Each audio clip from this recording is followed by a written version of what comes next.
Pois bem, meus irmãos, mais uma quarta-feira, mais uma série que se inicia na Igreja Batista em Araçás. Nossos cultos de oração também são cultos onde nós trazemos série de mensagens para os irmãos, onde a gente se dedica a alguns temas, onde a gente se debruça com um pouco mais de atenção para temas bíblicos que nem sempre são pregados no domingo. Domingo é um culto onde muitas pessoas que às vezes nunca ouviram falar do Evangelho, nunca ouviram uma pregação, elas precisam de uma mensagem onde elas consigam entender. Então a mensagem de domingo é uma mensagem desafiadora, onde a gente precisa pregar para irmãos com muitas décadas de Evangelho e gente que está sentado nas cadeiras pela primeira vez. Nas quartas-feiras nós somos pessoas com um pouco mais tempo de casa, então nós podemos trazer temas que se aprofundam um pouco mais nas Escrituras.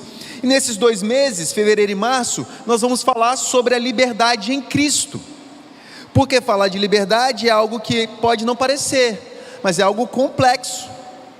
A liberdade não é tão simples assim de ser explicada, qualquer liberdade, não somente a liberdade em Cristo. Quando a gente fala sobre a palavra liberdade, a gente tem alguns pontos que a gente precisa tocar. Eu vou dar um exemplo. O tubarão branco, aquele que salta da água em saltos enormes, 2 metros, 2,5 metros, ele sai da água, dependendo da profundidade que ele ataca uma foca ou o que quer que seja. Ele tem liberdade para dar um salto desse e bater em cima de uma ilha. Ele tem liberdade para isso. Contudo, as consequências deste ato livre não poderão ser ignoradas pela fera dos mares. Ele, caso sobreviva, não será com poucos arranhões na barriga, não será sem muito desespero, asfixia, mas ele pode sobreviver. Aliás, ele pode fazer isso sim, ele é livre para isso. Nossa liberdade, grosso modo, nossa mesmo, seres humanos, também é um pouco parecida com a liberdade desse tubarão. Teoricamente, a gente pode fazer qualquer coisa, mas também temos que ser responsáveis pelas consequências desses atos que nós vamos fazer. Para o cristão, também. O cristão, como qualquer outro ser humano, é um ser livre. Lutero tem uma frase de um livro chamado Da Liberdade Cristã, de onde, por sinal, vem a inspiração do título, não do tema por inteiro, mas do título. Lutero tem uma frase que ela é intrigante, que diz o seguinte: um cristão é senhor livre sobre todas as coisas e não é sujeito a ninguém. Um cristão é servidor de todas as coisas e sujeito a todos. Esse paradoxo de Martim Lutero é a liberdade cristã. Por isso eu te convido para abrir a palavra de Deus na carta que mais fala de liberdade. Uma carta, aliás, que nós vamos não lê-la inteiro, porque a Bíblia tem outros momentos que tratam de liberdade, mas a gente vai começar essa série na carta aos Gálatas. Nós vamos no capítulo 2, vamos ler do 15 ao 21. O texto vai estar projetado, como sempre está. Mas eu peço para que você abra sua Bíblia, deixe a sua Bíblia marcada durante a semana, caminhe no texto. Se tem Gálatas 2, é porque tem Gálatas 1, então venha seguindo a leitura. Gálatas é uma carta até pequena, você consegue ler muito rapidamente. Não deixe de abrir o seu texto, não deixe de rever esse texto em casa, tá bom? O texto, a palavra de Deus é para ser lida, é também para o nosso deleite também nos nossos lares. Olha como é que Paulo fala a partir do verso 15 do capítulo 2, na Nova Versão Internacional. Nós, judeus de nascimento e não gentios pecadores, sabemos que ninguém é justificado pela prática da lei, mas mediante a fé em Jesus Cristo. Assim nós também cremos em Cristo Jesus para sermos justificados pela fé em Cristo e não pela prática da lei, porque pela prática da lei ninguém será justificado. Se porém, procurando ser justificado em Cristo, descobrimos que nós mesmos somos pecadores, será Cristo então ministro de pecado? De modo algum. Se reconstruo o que destruí, provo que sou transgressor, pois por meio da lei eu morri para a lei, a fim de viver para Deus. Fui crucificado com Cristo. Assim, já não sou eu quem vive, mas Cristo vive em mim. A vida que agora vivo no corpo, vivo-a pela fé no Filho de Deus, que me amou e se entregou por mim. Não anulo a graça de Deus, pois se a justiça vem pela lei, Cristo morreu inutilmente.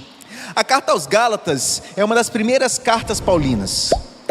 Há uma disputa se 1 Tessalonicenses foi escrito primeiro, mas de qualquer maneira, alguns tendem a entender que essa carta foi escrita antes de Atos 15, que teve aquele concílio de Jerusalém, onde vieram as notícias dos gentios que se convertiam, os judeus estavam meio estranhando aquele tipo de conversão, como é que pode, até que Tiago dá aquela palavra final em Atos 15. Outros pensam que essa carta foi escrita depois de Atos 15, e eu vou dar uma opinião, é opinião minha. Bons teólogos defendem que essa carta é anterior a Atos 15, bons teólogos defendem que essa carta é posterior a Atos 15, eu particularmente concordo que ela é posterior a Atos 15. Aparentemente Paulo está voltando para a Galácia, dizendo aos Gálatas uma resposta daquilo que aconteceu, daquilo que eles entenderam, daquilo que eles tiveram como resposta quando eles encontraram os apóstolos. Então, é só uma opinião, você não precisa concordar comigo, é só para termos isso como conhecimento. De qualquer maneira, é uma das primeiras cartas que o apóstolo Paulo enviou em sua vida, pelo menos uma das primeiras que nós temos como registro.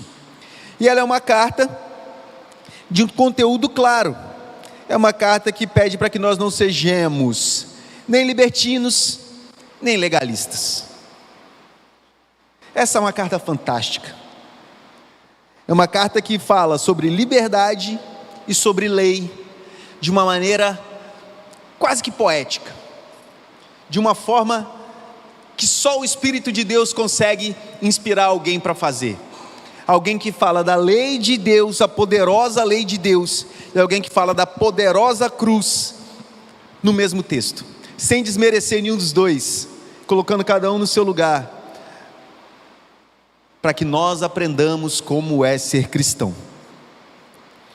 E para a gente já avançar sobre os temas, a primeira coisa que a gente aprende é que, é evidente, ninguém é justificado pela lei. Então, nos versos 15 e 16 dessa carta, a gente já começa com essa informação, que é uma informação que ela é muito clara e direta. Ninguém é justificado pela lei.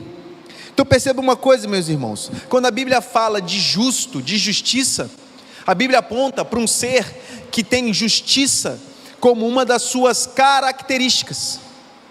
Um atributo. O atributo de Deus, um dos atributos de Deus é justiça. E não se engane, não há variação em nosso Deus. Se nosso Deus ele é amor, eternamente amor, e o seu amor é numa plenitude do inalcançável, a justiça dele também é. Por conta disso, a lei mostra o tamanho da nossa miséria, porque não dá. Para nós seguirmos um padrão médio que Deus exige, que é seguir a lei, todos nós somos condenados e precisaríamos todos os dias sacrificar animais para que alguém morresse no nosso lugar, porque é isso que nós merecemos quando nós estamos frente a frente com a justiça. Um dia isso vai acontecer, e enfrentaremos Deus cara a cara, nós e aquele que é a justiça. Perdi. Se for pela prática da lei, estou derrotado, perdi. Não há o que eu faça. Qualquer dos meus argumentos violaria a justiça de Deus. Não há nada que eu consiga fazer para aplacar a ira de Deus contra esse injusto, completamente injusto, totalmente depravado.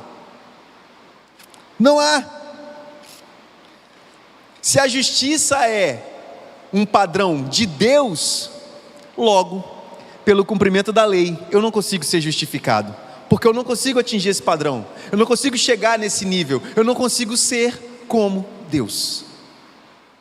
Por mais que nós tentemos, por mais que a gente queira fazer como Adão, a mulher que tu me deste, por mais que nós tentemos fazer como Eva, a serpente me enganou, transferir a culpa, transferir a responsabilidade pelos nossos atos, pelos nossos vacilos, pela nossa tentativa, assim como a do tubarão, de tentar pular e viver numa ilha, usando essa liberdade de maneira tão estranha.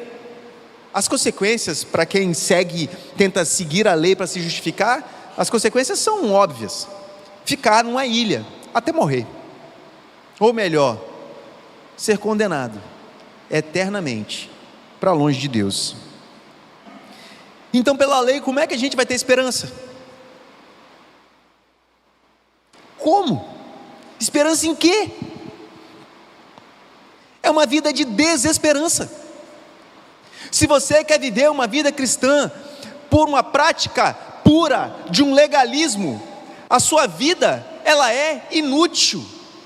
Eu repito, inútil, porque você não vai conseguir. Não há como fazer. Viver uma vida para tentar se defender com a lei de Deus, praticando vírgula, vírgula dessa lei, é uma vida sem esperança. Como que eu vou olhar para o alto, jubiloso, se eu não consigo praticar a lei? Eu vou olhar para o alto como os cidadãos de Sodoma e Gomorra. Vou olhar para o alto, que eu vou ver saraiva de enxofre. Porque pela prática da lei, ninguém se justifica. E Deus sabe disso. Deus sabe disso. Deus nos deu a antiga aliança para que nós entendamos que é impossível praticar a lei de Deus sem errar. Moisés, o redator, não conseguiu. Não entrou na terra prometida. Bateu na rocha. Falou que não falava direito. Moisés não conseguiu. O redator da lei não conseguiu. Os reis de Israel não conseguiram. Os juízes não conseguiram. Os profetas erraram.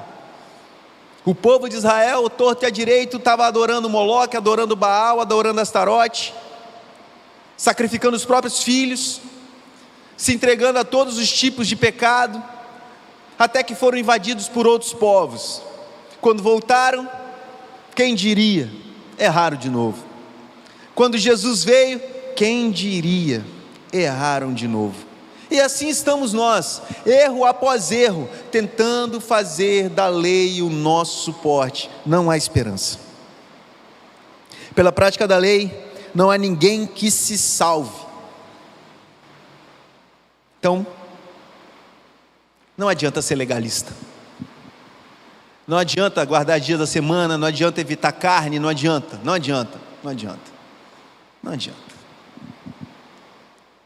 Ser legalista é perder tempo. Perder tempo. Você não ganha nada com isso. Você não tem padrão para se salvar sendo um legalista. Sabe por quê? Porque Jesus é Senhor de santificados. E essa palavra é muito boa. Muito boa. Porque Deus, Ele nos salva e nós temos o ato de buscar a santificação. Seguir a paz com todos e a santificação sem a qual ninguém verá a Deus. É o que o texto diz. E nós buscamos a santificação. Só que nós buscamos a santificação por quê? Porque nós sabemos que nós não conseguimos cumprir a lei. E só busca se santificar aquele que sabe que está errado. Os fariseus, eles não buscavam santificação. Ao contrário, para eles já estavam no topo da pirâmide. Não há ninguém acima deles. Há outras religiões que a gente vê por aí, tanto na televisão como pelas ruas, onde os líderes são como esses que não precisam fazer mais nada. A santidade brota deles. Eles mesmos são a própria santificação. Mas aquele que reconhece o tamanho de sua miséria, esse se arrepende e busca santificação em Jesus Cristo. Os Gálatas, por que Paulo mandou essa carta? Porque Paulo visitou esse local, apresentou o Evangelho de liberdade, o Evangelho de liberdade em Cristo. E o que eles fizeram? ouviram cerimonialmente pessoas que eram chamados de judaizantes, gente que diz: não, você tem que crer em Jesus Cristo como Senhor e Salvador da sua vida. Sim, mas se você não circuncidar, não adianta crer em Deus, não adianta crer em Jesus. Não, ser Jesus Cristo, ser Senhor e Salvador, tá certo. Jesus Cristo ressuscitou, tá certo também. Mas se você não guardar o sábado,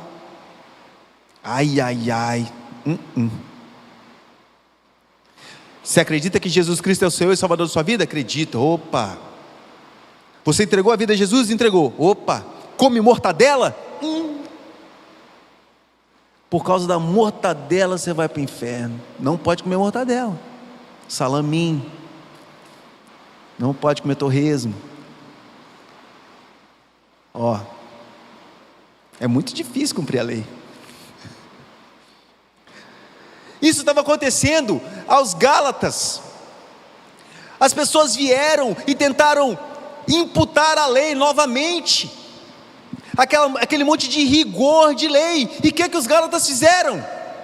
Tudo bem, é verdade. Nossa, nós não estamos mais seguindo o decálogo, nós não estamos mais seguindo a lei dos profetas, nós não estamos mais seguindo as leis cerimoniais. Meu Deus! Não, meus irmãos, Paulo fala: que isso? No capítulo 3, insensatos Gálatas, quem os enfeitiçou? Paulo um pouco antes fala: olha, se mesmo um anjo vier e falar um evangelho diferente do que foi apresentado, amaldiçoa. Não existe outra mensagem do evangelho, nem existe adendo à cruz. A cruz é completa e suficiente. A justificação, meus irmãos, portanto, é uma dádiva. E veja bem, meus irmãos, essa palavra não é absolvição, é justificação. Não é que você cometeu um erro e não vai pagar por esse erro. Deus, pela cruz, te considera justo de novo. Não é absolvição, é justificação.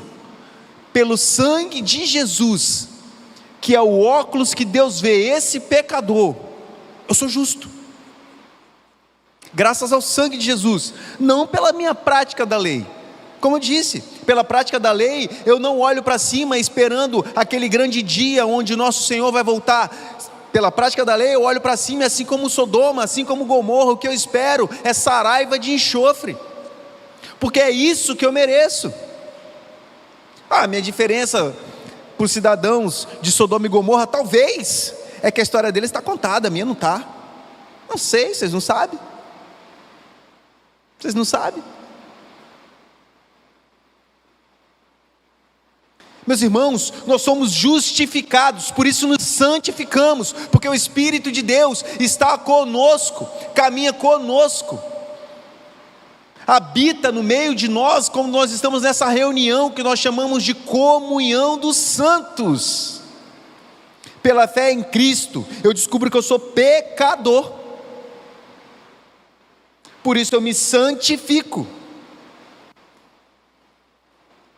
E se eu sou um pecador e me santifico, eu sei que a liberdade que Cristo me dá não pode me transformar num libertino. Se Deus já pagou tudo, façamos o que quisermos, vamos viver uma vida aí, vamos fazer o que a gente quiser, já está pago, faça o que você quiser.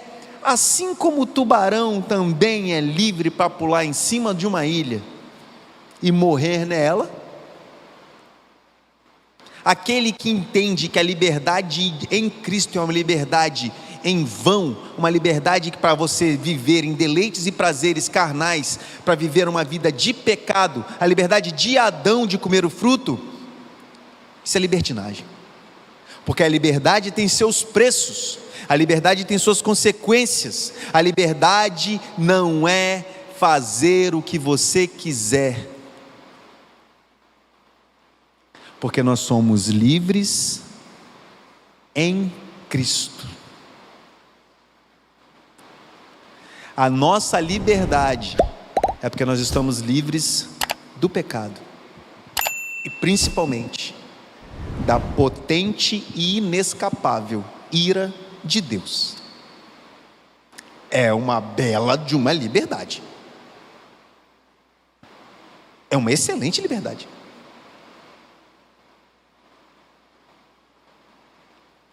Cristo morreu por mim. Eu ressuscitei com Ele. Você também. Você também.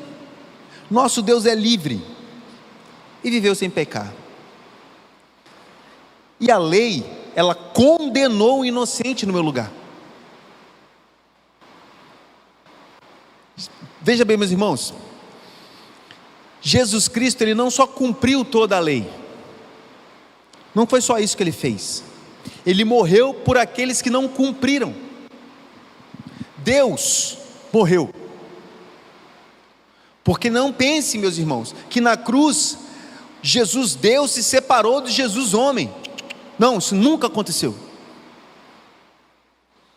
Jesus, ele não passou a ser Deus em determinado momento e não deixou de ser Deus em outros momentos. Não, por alguma razão que nós ainda não temos acesso muito claro, a Trindade teve um óbito. E o preço do pecado da humanidade foi esse: Deus expirar por 3 dias. A morte de Deus é o absurdo que faz da nossa fé uma fé diferente.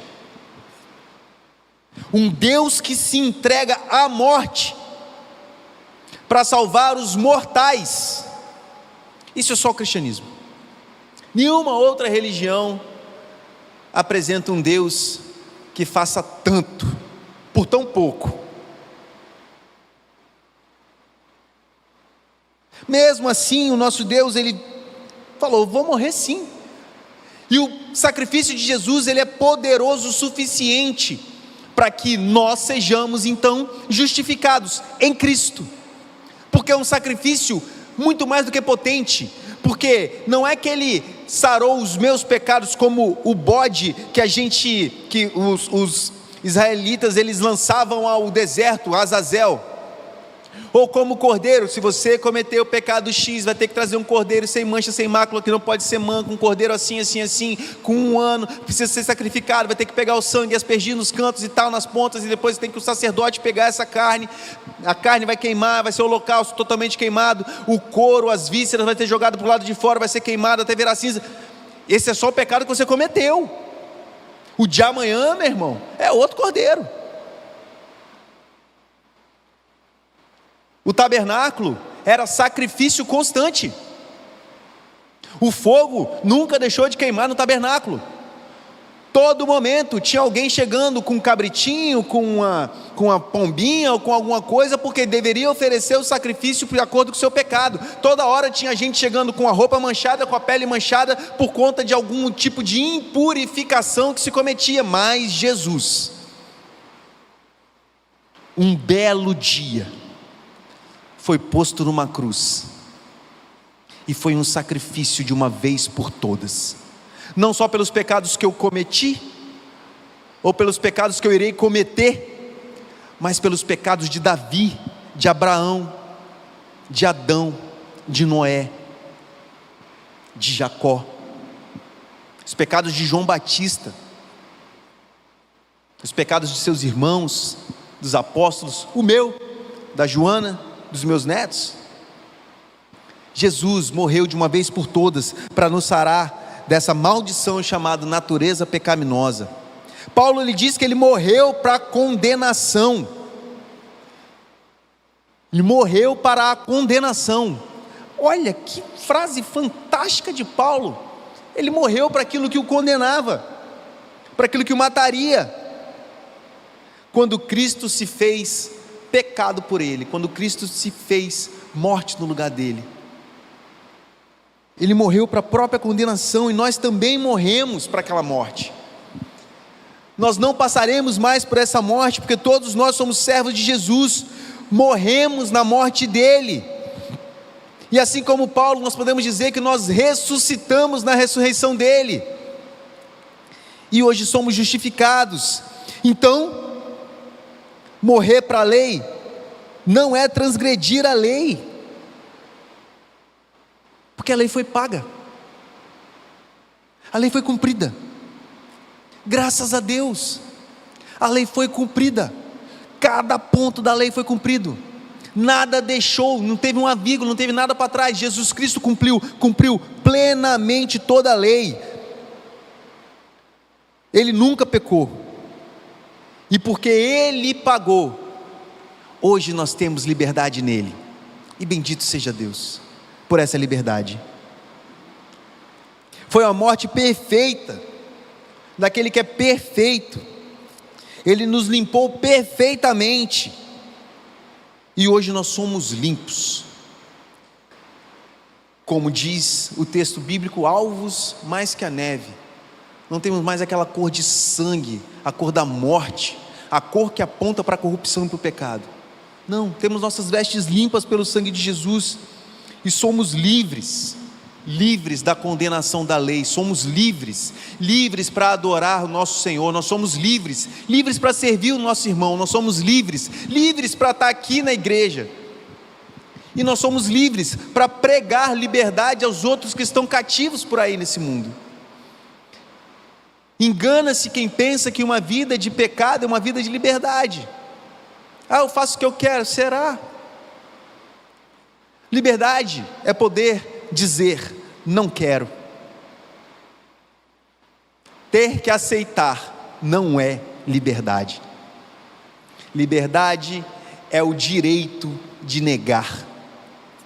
Liberdade é o direito de ouvir o que eu não gosto e poder responder da forma que eu gosto. Isso é liberdade.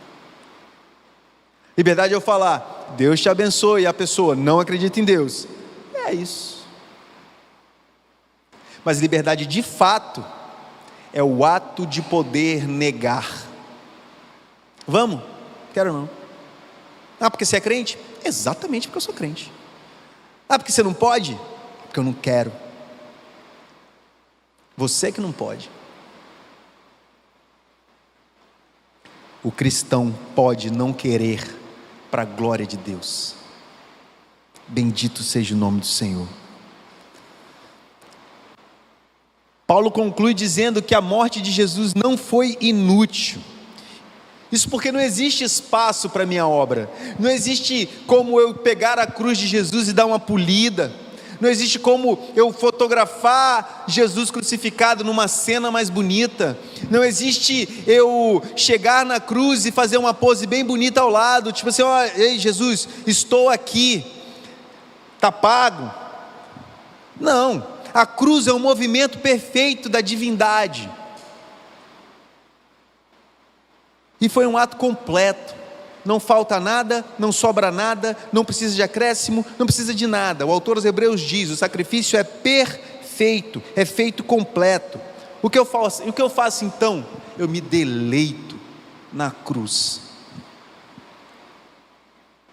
Eu me deleito estranhamente, entendendo que Jesus sofreu naquela cruz. Eu ouso a ficar feliz por aquela morte tão dolorosa.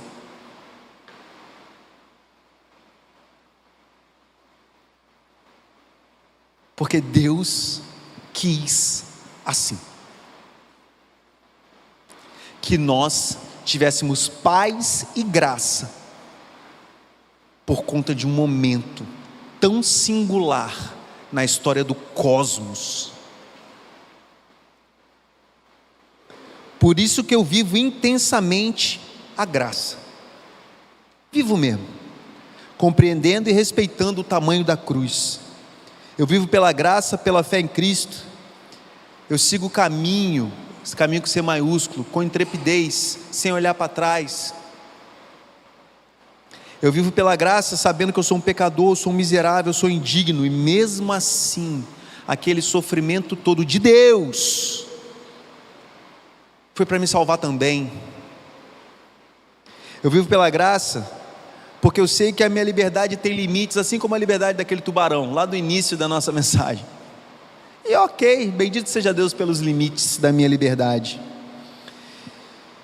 Mas de fato eu não vivo nem como legalista, nem como libertino, porque eu sigo os passos de Cristo, que é um passo livre, totalmente livre e totalmente servo. É assim que o nosso Senhor caminhou em liberdade, é assim que a gente caminha também. Vamos ficar de pé? Vamos orar a Deus? Vamos agradecer ao Senhor por essa liberdade nele, e bendito seja o nome do nosso Deus. Senhor, foi lida a Tua palavra, onde nós falamos de liberdade em Ti, Pai. Mas primeiramente, muito obrigado pela cruz, Senhor. Muito obrigado, Pai, porque o Teu sangue verteu na cruz para nos dar liberdade em Ti. Hoje as correntes do pecado já não nos prendem. Hoje as correntes do maligno já não nos travam. Hoje as portas do inferno não prevalecem mais sobre nossas vidas. Hoje, Pai, nós podemos comemorar que o Senhor pagou a nossa dívida. Estamos livres. Muito obrigado, meu Deus, e que a graça soberana de Jesus Cristo, o amor do Pai e as doces consolações do Espírito de Deus esteja sobre todas as igrejas livres em Cristo, espalhadas pela face da terra, não só hoje, mas para sempre. Amém.